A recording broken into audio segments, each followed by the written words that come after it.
अच्छा, मतलब तुम ये कहना चाह रहे हो कि अरावली को काट के सपाट बनाकर खेत बना देंगे, तो उन खेतों में तुम क्या करोगे मंत्री जी? थारा भाई भूपेंद्र खेतों में इतना हक देगा, छुप छुप के इतना हक दूंगा इन खेतों में। सही है, तुम्हारे आकाओं ने देश के युवाओं के सपनों पर मूत दिया है, तुम उनके भविष्य पर हक दो।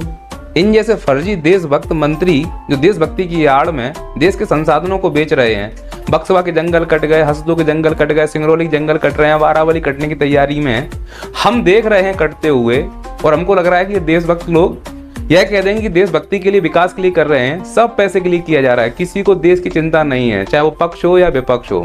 खाओ माँ कसम। जब सब पैसे के लिए हो रहा है, सभी पैसे के लिए मर रहे हैं, तो तुम लोग काहे पीछे रहो? वो जंगलों को काट के पैसा कमा रहे हैं।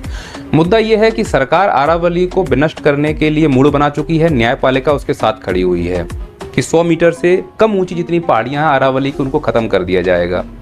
अब जो अंधभक्त हैं, बेगानी शादी में अब्दुल्ला दीवाना, जो समर्थन कर रहे हैं कि सरकार जो कर रही है वो ठीक कर रही है, वो अरावली को ज़्यादा नुकसान नहीं होगा, क्योंकि 100 मीटर से कम ऊंची पहाड़ियां ही तो खत्म करनी है। वो अरावली तो पहले ही खत्म हो रहा है, और बीजेपी तो इसमें माहिर है, जो कमजोर है कानून का सहारा लेके उसे और मार दो। तो अरावली तो वैसे ही अवशिष्ट पर्वत है, घिस रहा है, कानून का सहारा लेके उसको खत्म कर दो, 4 पैसे आएंगे, अपने दोस्तों में बांट दो, देश जाए भाड़ में। लेकिन जिनको ये लग रहा है कि अरावली की सिर्फ 100 मीटर से कम ऊंची पहाड़ियां खत्म होंगी, मैं उनको समझा दूं कि 100 मीटर से ऊंची पहाड़ियों की संख्या 90% है। सिर्फ राजस्थान के सिरोही जिलों के आसपास की ऊंचाई ठीक ठाक है, दिल्ली की तरफ जाते हैं तो कम होता जाएगा।